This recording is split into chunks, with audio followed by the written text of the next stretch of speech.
Should you hurt your training partners in the gym? Timmy with the intro. What you doing, bro? Now, first off, do I think you should regularly be hurting people in the gym? Just to get this out the way, because I know I make some content about this. No, I don't think you should regularly do it. There's a time and a place for hurting people. I think there's pretty much never a place for injuring training partners. So I think what I consider, and I'll start with a distinction here.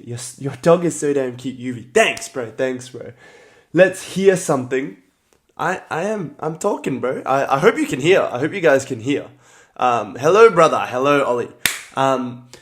So I'm making a small distinction first up, the difference between hurting and injuring someone. Injuring is where someone gets an injury, it's like 6 to 8 weeks, like a broken bone, a fracture, which is a broken bone, or like they hurt they strain something, or you like bust their knee open. Do you like men? Like I've said before, in a platonic way, bro, yeah. Is your accent Australia, Ren? Yes, my accent is Australia. I am Australia. No, yeah, my accent is Australian. Indeed. I'm just joking. I'm not making fun of you, bro. My accent is Australian. Yeah. But yeah. So, whilst that's what I consider injuring someone. You give them something that's a long-lasting thing that takes time to that takes time to recover from. What's good, Kaey-Lib? It's CJ and Chris. Oh, what's up, boys? What's up? Hopefully seeing you guys tonight at training. Let's go. What's up? And hurting someone. Okay, I'm getting there.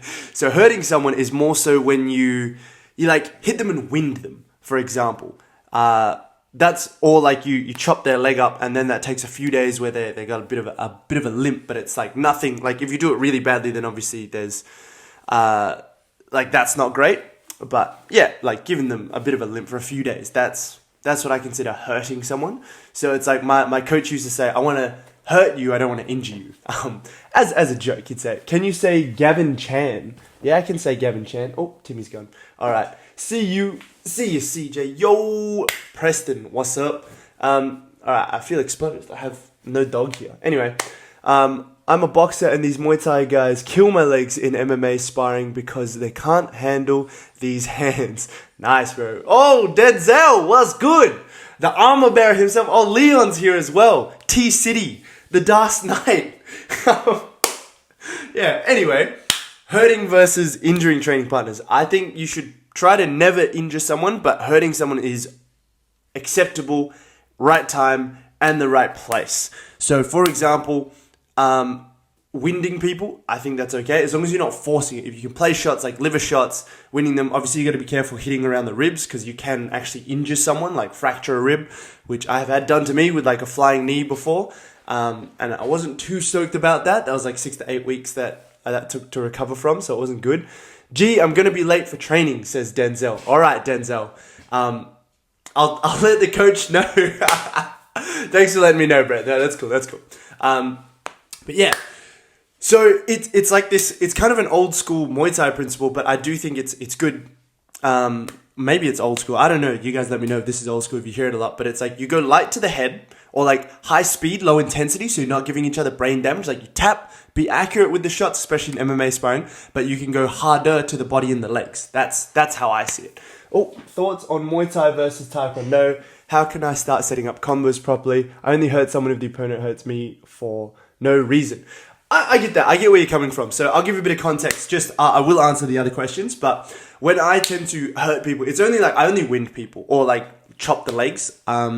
As you guys may have seen in my content, but I'm always doing it to show the setups for the thing. So an important distinction is like, I'm not doing it to be like, whoa, look at how great this is. It's more like, here's the setup and here's how this kind of thing works. Because if you can do it with that slower timing, technique and placement, then you can do it at a higher intensity as well. And that is something that I do from time to time, but that translates over really well, from sparring to fighting. I think so anyway. That's what I theorize.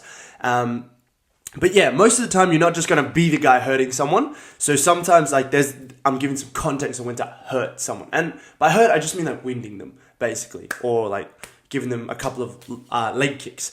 And it's not like we're going out there to try and force these situations. It's like I prefer to set them up with timing and technique. And I don't think you should be going out with the intention to hurt them. Sometimes it will just happen when you're really accurate and your timing's really good. So it's like if someone wants to up the intensity and they're moving fast, way faster than I am, I get it. Sometimes they're beginners. It's better to communicate more often than not. Like your default should be to communicate, not just go straight into I'm going to hurt you kind of thing. Sometimes it's good. You can slow people's pace down by winding them a little bit and they're like, oh, okay. And then sometimes they'll be, oh man, can we bring the pace down? And I'll be like, yep, absolutely. I'm just matching your pace. So then there's a place for that. And then I think it's good to practice those kind of shots. I don't think it's for everyone to do. You need to have a bit more experience to do it to other people first, I think. I'm probably a bit biased with that. But I think it's mainly for coaches to do to other people at the right time in the right place. So it's definitely not something for everyone. Because you can end up injuring people if you don't have the experience to know like how to place the shots and how hard to go. Because it's like you can hit someone at 30% and win them, hurt them. But that's where it's also good, like from a coaching perspective, to teach people how to work through getting hurt, because it'll happen in a fight. You get winded or something might go, oh, not an injury. You have to learn to fight through those positions in an intelligent way. So it's like the right people will be able to do that for you. But if you're not sure how to do it, then you shouldn't do it. I don't think you should do it until you gain that experience. And that's like after a few years or intentional sparring time and training, you'll be able to do that kind of thing. I don't think you should go out and try to force that on people. Couple questions here. I've always gone with what you just said. I'm just trying to tap or stop just before their face. But you're sparring, someone's landing hard sometimes. I reckon it's just pausing, not following up. Yeah, I agree. Hendrik says, I'm here, bro, in Hawaii. Definitely should collab. I'm not in Hawaii, my man. I'm in Australia, but that's cool, bro. If ever you're around or if ever I'm in Hawaii, we can make it happen. I'm a counter-striker as well. I watch you, Hendrik. I like it, bro. What's up? I like it. I like the counter-striking style. That's cool. So I'll go back and answer a couple questions first before continuing with this. Otherwise, I'm just going to forget to answer questions. Thoughts on Muay Thai versus Taekwondo? By themselves, I don't think either one is that great. Versus each other, I think it depends on the arena, where you're doing that. If you're talking about like Muay Thai versus Taekwondo fighting, most people think Muay Thai tends to have the advantage. It depends on the type of Taekwondo. If it's more like defensive Taekwondo, I think they can actually give Muay Thai guys a really hard time. But I think, and Muay Thai guys tend to be able to chop the legs. If it's in a smaller enclosed arena where you can corner the Taekwondo guy, then Muay Thai tends to do better. If it's in an open space where the Taekwondo guy can have all the room that he needs, then it benefits the Taekwondo guy. But that's because both martial arts don't inherently teach ring craft. They don't teach you footwork or using your space very well. Obviously, there's distance management and that kind of thing. I'm talking about if you're in a ring, knowing where you are relative to the corners and like how to get there intelligently. Neither Muay Thai nor Taekwondo does either one very well. There's not a big emphasis on either of those. I have a background in both, Muay Thai and Taekwondo. Taekwondo first. I think they both have their highest utility, especially in MMA context, when you adapt them intelligently. That's what I think. How can I start setting up combos properly? Make reads would be the biggest thing. Getting the right distance will help with that. And throwing feints and fakes will be really big. So you can throw a normal shot like to land, see what your partner does. And then you can also throw feints and fakes like half shots or pretend like you're going to strike. Like just do the first part of a movement or do like a shot to miss. Then gauge their reaction and then you can set up combinations from there. Even if you didn't want to throw fakes and feints, you could look at what's happening based on their reactions to what you're doing and then you throw your shots. So throw combos based off of that. So you normally would set up combinations by going in with the idea of high to low or low to mid. Like you want to hit different areas normally in a combination where the first strike might not land or the first couple strikes, but they're opening up the defense for the next strikes. That tends to be the best way to go with combos. Let me go. Let me see any of the questions. I answered those. Okay. Cool. Big Joe, how important is my amateur MMA record? I mean, for what? It's like, if it's for you, then it's kind of like, in terms of pros, this is what I've heard and how I understand it. In terms of pros, it doesn't matter. Because then when you go pro, it just starts at 0 and 0. So if you're looking to go pro, it's good to get as much amateur experience as you can. But I wouldn't even worry too much about losing in a pro setting either, because it's like you improve a lot. Like some of the best guys that we know all have a loss on their record. So it doesn't really matter that much. I think losing is a part of the sport. So obviously we want to do everything we can to win, but it's like we don't want it to hold that massive emotional weight over us as well.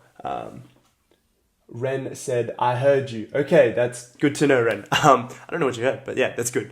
How can I improve my defensive movement and striking?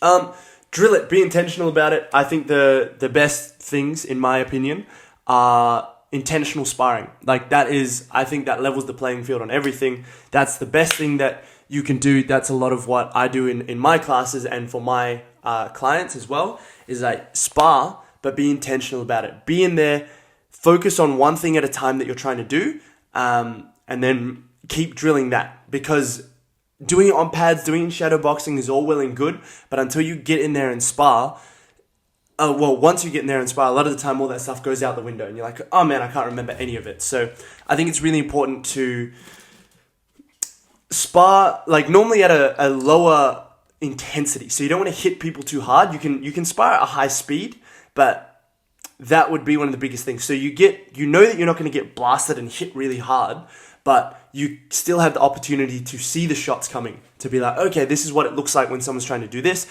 And that's how you pick up your timing, your placement, your technique, your defensive movement, and your striking. But you got to get in there and do it. If you're struggling with that, I'd say bring the speed down. So I do a lot of like no contact, low speed sparring, or like 50% speed sparring is something I encourage people to do if you're struggling to operate at a high speed. Because if you're flinching, going like this, then, or like doing all these things when you see strikes coming, you're not going to be that great. You're just going to enforce those habits more often than not for most people if you're getting hit in those situations. So I'd normally advise take it slower, 50%, and then build the pace up from there. And that actually feeds in well to like, you'll develop better timing, technique, and placement in the context of sparring, which is more, it's closer to a fighting context than hitting pads is. Or bags work, or partner drills kind of replicate that as well, like Dutch drills, depending, or I don't know if you consider them Dutch drills if you're not like blocking, but partner drills. In Taekwondo, you call it like 1-step or 2-step sparring, which is kind of weird, but there is some merit to it. But that allows you to get really precise with where you're wanting to go. And that helps with the whole hurting training partners thing. Because it's like, if you want to take the wind out of someone, normally you can do that without injuring them, without breaking a rib or anything like that, by hitting an area like the solar plexus, like the liver. Those would be the main ones. Yeah, that's it really. But you'll get there a lot of the time by learning, by you taking it slow and not forcing the shots. You want to set them up. So be like, okay, if I do this, what reaction do I get out of people? And then you work on the timing and the placement for setting these things up. And then if you need to, you can be like, oh, cool, I know how to set this up. And I can just pull the trigger on this if I have to strike at a slightly higher power level. So I'd even recommend like power level for strikes, I take it at 10%. Like 99% of the time, I'm operating at 10%. Sometimes I'll bring it up to 20% power. At the most, it's like, most of the time it's 30%. And if there's if I have to, if it's like a gym fight kind of thing, which ideally doesn't happen too much, then it's like 70%. Or 70% power is a bit much as well, especially when you're practicing being really precise with striking with the ball of your foot. That is the absolute most I take it up to. Most of the time it's like 30% power. Because when you place things and time them well and your technique's good, then you don't even need to hit hard. You can take the wind out of someone like that. And yeah, that's really what you should be developing. You shouldn't be developing to hurt people like that. As in you shouldn't actually be hurting them. You should be developing the timing, the technique, and the placement in the context of sparring, and the setups and everything for it is part of the timing. In order to be able to do that, if you so choose to. And trust me, it works. That's my approach to training. And when I need to, I can turn it up. But it very rarely happens because most of the time you should communicate. And sometimes I make the mistake of not doing that, and sometimes I hurt people. Sometimes I'm just trying to show them certain positions are not very safe, and then you just land a harder shot. But normally that's for more experienced guys or guys looking to fight. You don't do that against like a day one guy normally. Anyway, any striking combinations / setups that are really good that you could share? Yeah, bro. I'll share one that I've been using that kind of goes along with the hurting training partner thing. Oh, Jad the Chad, the J train's here. So a combination I've been using a lot lately. Well, it's a setup. What I do is like, because I'm southpaw, I high kick. I do my rear high kick a few times throughout the round, and I'll throw it out quite fast. But I don't do it to make contact. I do it to get the guy's hand to get pinned up here, because I'm trying to expose here. So I'll do that. I do two things to set this up. So I'm setting up a liver kick because I'm southpaw. So it's like a left kick to the right side of their body. I'm setting up a liver kick with this. So I throw the high kick to get the thought of like, oh, okay, whenever a kick's coming up, pin your hand up here. And then I'll also combine that with throwing a left straight that falls short on purpose. So I'll purposely throw it where it won't hit them. And I'll set up some left straights to get them thinking like defense up the middle, or like, from something coming straight at them. And then I'll do that during the round regardless. This is just what I've been playing with lately. Yo, Maddie, what's up, bro? And then what I'll do is I will essentially like once I get a feel for like, okay, they're definitely doing this, and like, or thinking to parry or something like that to the left hand, then I will throw the left hand and make it fall short. So I'm standing at kicking distance. I throw the left hand and gets this reaction out of them. And I also throw my kick up at the end of it. So I kind of like go left hand, slight delay, left kick. And it's kind of like a slightly diagonal and upward kick. So it's like this. Ta! Instead of a round kick or a straight snap kick, it's slightly that way. Striking with the ball of my foot so that I can hit the liver nicely and like come up under the ribs, because the liver is protected by the ribs. But if you come up under it, then you can get a nice liver shot that way. So I'll do that, and then you just kind of snap it out gently, because like that's enough to wind most people. Or like if you get hit with a nice liver shot, you don't have to hit hard. Legs are quite strong anyway. Ball of the foot's a really condensed area to pack power into. So even at like 10%, that can take the wind out of some people, most people. So that's one setup that I've been playing with lately. Was good, Maddie? Yeah. So that's one setup I've been using a fair bit lately. Is that high kicks, left high kicks, and falling short left hands. Set up a deliberately short left hand into that. Like, I don't know what to call it. I actually have no idea. I've never heard of. I'm sure it has a name, but I've personally have not heard of the name for it. But it's a semi snap kick / round kick, but more on like this slight diagonal upwards angle. It's not a twisting front kick, because twisting front kick normally is like inverted. So it's like twisting front kicks like this way, and then out that way. This one's like this. I look so funny doing that on my chair. But yeah, just because I don't want to get out of frame for the videos. But yeah, that's one that I've been playing with. And it's based on that's like, you're kind of like, I'm not forcing it, but I'll do those things because I know it gets those reactions out of people. And then if I need to do it slightly harder, to like wind or stop someone or slow someone down, then I can do it. And I know that I've set that up during the round as well. It's pretty reliable. I think it works really well because most people are expecting like a pure round kick or a pure front kick. And as a result of that, they kind of fall into it really nicely. So it's something that's something that I use based on other people's reactions, common reactions to things that you do. So it's like I can set it up, but I make sure I make the read. I'm like, are they actually positioning themselves? Are they giving me a reaction that will allow me to do that? I don't think I've come across anyone yet who hasn't given me the reaction for that one. So that's a sneaky little one you can get in there. Now that I've explained it, I'm sure like some of the guys at Hoya and that they're going to catch on to that. But that's the goal, right? You want everyone to get better so that you have to get better as a result as well. Rising tide raises all ships.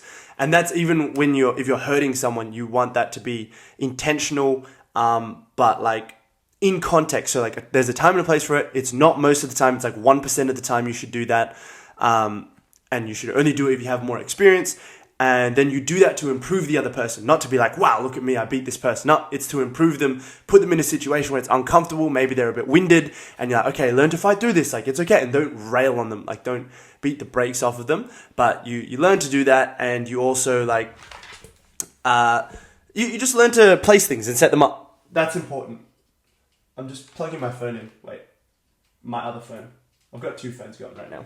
So yeah, time to place for kind of setting people up with that stuff, and that's how majority of your training should be. Like 99% of the time, you shouldn't hurt anyone. You definitely, I think 0% of the time, you should injure anyone. It means you're normally operating too fast, and it happens from time to time, but your goal should be like 0% injuries. Anyway, a couple questions. Any advice for training the opposite stance? I'm orthodox and want to be able to go into southpaw. Train in southpaw. Like, you're gonna not be great at it at first, but do it. Like, train it on, if you hit the bag, do that. If you shadow box, do that. I just like use it in sparring. Like, I'm big on like, yeah, just spar with it. And you won't be good at it. You'll have to intentionally tell yourself, oh, switch back. Because if things get heated, you'll switch back to orthodox more often than not. Then you just be like, oh, that's right, back to southpaw. Learn to set up stuff. And what really helps with that is you have a training, if you can communicate with your training partner, take it at like 50%. So like bring the speed down. Because as soon as the intensity is up, we resort to like our base instincts or our reflexes. So if you can ask someone, hey man, can we, like, I'm trying to work on southpaw, can we bring the speed down? And if they come up too much, about, oh hey, can we bring it down again, please? And obviously you need good training partners for that. If you're on a bag or shadow boxing, you don't really need to, but I find that it's important to put it into context with sparring, because you could be great at it on the bag or on pads or in shadow boxing, but as soon as like you start sparring, it goes out the window. So sparring is the place, I think, to really drill that stuff in, and that translates over best to fighting. And that's where, you know, like the angles are slightly different when you're sparring a person, and then you can learn to set up that stuff from there. So that's what my advice. We can't hear you. Can't hear me? Wait, can anyone else not hear me? Let me know if you guys can't hear me, because I'm getting some feedback from some people. Yeah, hopefully you can hear me. Oh, hopefully you can hear me. If not, then this has been a big waste of like 30 minutes. Yeah, let me know. Okay, so Big Joe, some people can hear me. Make sure your volume's up, bro. Yeah, hopefully you can hear me. And OyQOW1 said that. And then, how come you wear small shin guards? That's an awesome question, bro. Thank you for that feedback, Big Joe. I'm glad you can hear me. Can hear fine. All right, S. Cohen. Okay. My man, it might be you. It just might be you. Oi, Cow one that can't hear me. That's his name. So it might just be you, bro. But I can. Oh, you can hear me now. Fantastic, bro. So how come I wear small shin pads? Fantastic question. I wear them because I do MMA sparring. That's what I do most of the time. So I wear them because, one, when you're grappling, they keep the flow of grappling, because you don't have to be like, oh, I have to stop, take the shin pads off and go into grappling now. And I like to integrate the striking into grappling and then back up to the striking. So they help you do that because they're not so big that like they change grappling too much. Like big shin pads, the leather ones, they double the size of your shanks or your shins. And then as a result of that, it really just changes the dynamics of grappling. You can't do the things you normally would. You can't lock up triangles. You can't really get your hooks in very well. So you've got to have like slightly smaller ones. There are some leather ones that allow you to do that as well. I personally just really like the sock ones because of a couple of other reasons as well. As well as that, the leather ones, the Velcro always sticks out because they're not made for like grappling, and it cuts people. So like these little thing I have on my shoulder, I think you can see them, like small little scars or like scratches there. I've had some on my body in that before. They go away. It's not like I'm scarred by them, but they can cut you open. It's just like if you rub rough Velcro against yourself, you'll cut yourself a little bit, or you'll get a little abrasion. So the sock shin pads stop that from happening. As well as that, it forces you to emphasize timing, technique, and placement, which I'm huge on. So it's not just like I'm going to belt this big shot, which you do when you have big leather shin pads, because you don't have to be as accurate. If you accidentally kick someone in the knee, for example, if you're going for a low kick, you don't feel it in a big leather one. But in the smaller ones, you're forced to go slower most of the time. And then, like I said, you can choose when to pick it up if you need to. But you're also much more inclined to hit with the right part of your leg. and you're inclined to you emphasize hitting to the right part as well with the right timing. So that's a big thing that I use them for, and it pays dividends. Like, it works. Because I'm intentional about it. So I like to use it for grappling, flow of grappling, stop people from getting scratched. Also for my timing, technique, and placement. Is there anything else? They're pretty light as well, which is nice. But you just got to be careful, like, because you can hurt people more easily with them. So 99% of the time, I'm like really careful with my shots, and I don't hit too hard. So yeah. Can you hear me now? Yeah. How many amateur fights do you have? You're going to go pro. My man, I hope I'm saying your username right. Kaey-Lib. I have 2 amateur fights in Muay Thai. So 2 amateur Muay Thai fights back in 2020. I went 1-on-1. So 1 win, 1 loss, both by decision. No, I'm not going to go pro. I have no intentions of being a pro fighter. I'm not really... I'm just not a fighter. Like, I don't have that fighting spirit that I know guys have and need to have. Anything beyond my experience right now, I think you need to have that and be all in. So no, I have no intentions of going pro as a fighter. I do consider myself a professional martial artist because that is like my work, my livelihood comes from this stuff, as well as like the business stuff that I do, but this feeds directly into my business as well. So not a pro fighter, but I consider myself a pro martial artist. So yeah, all right. DJ Alel says hello and sorry and some other words. But yeah, that's pretty much all for this one. I got to start wrapping up because I've got to go. But yeah, thanks you guys for tuning in. To wrap up, like just to recap, the main thing I was talking about is like hurting training partners. Should you do it? Most of the time, no. So 99% of the time, no. There is that 1% of the time where it does make sense to do. And by hurt, I mean hurt, like wind them temporarily or, maybe chop the leg and like give them a dead leg, that kind of thing. But I do not mean injure. Injuries are things where you fracture, you break something, you strain something on your partner or yourself. And then that takes like 6 to 8 weeks to recover from. Winding is like you recover from that within like a minute or two. But yeah, so I think there's a time and a place for it. And another caveat is I think you have to have the right level of experience to be able to choose when to do it. And you should never force it. You should never be like, I'm going to hurt this person, I'm going to destroy them. You should only do it to elevate your partners, your teammates. So I think it is something that should be reserved for like coaches or like more experienced guys to like know when the right time is to do that kind of thing, which might be a bit controversial, but I think it's good because I learned how to deal with that when I was young, like coming up. And then now I'm like, I can deal with it when it happens to me. I don't panic when I'm hurt, like when I'm winded or anything like that. I know how to fight through it. I know how to spar through it and be intelligent about it. I know how to give myself rest, doing a round whilst not caving in completely, but I know how to, and also kind of how to hide it, like a bit of a poker face kind of thing, which is a really important skill. And I think it's only really like senior or more experienced guys that will be able to give you that opportunity to learn from that without injuring you or without it being like an egotistical thing. So I think there's a time and a place to do it. And only if it elevates the other person and only if you have the experience. If you're not sure if you have the experience, don't do it.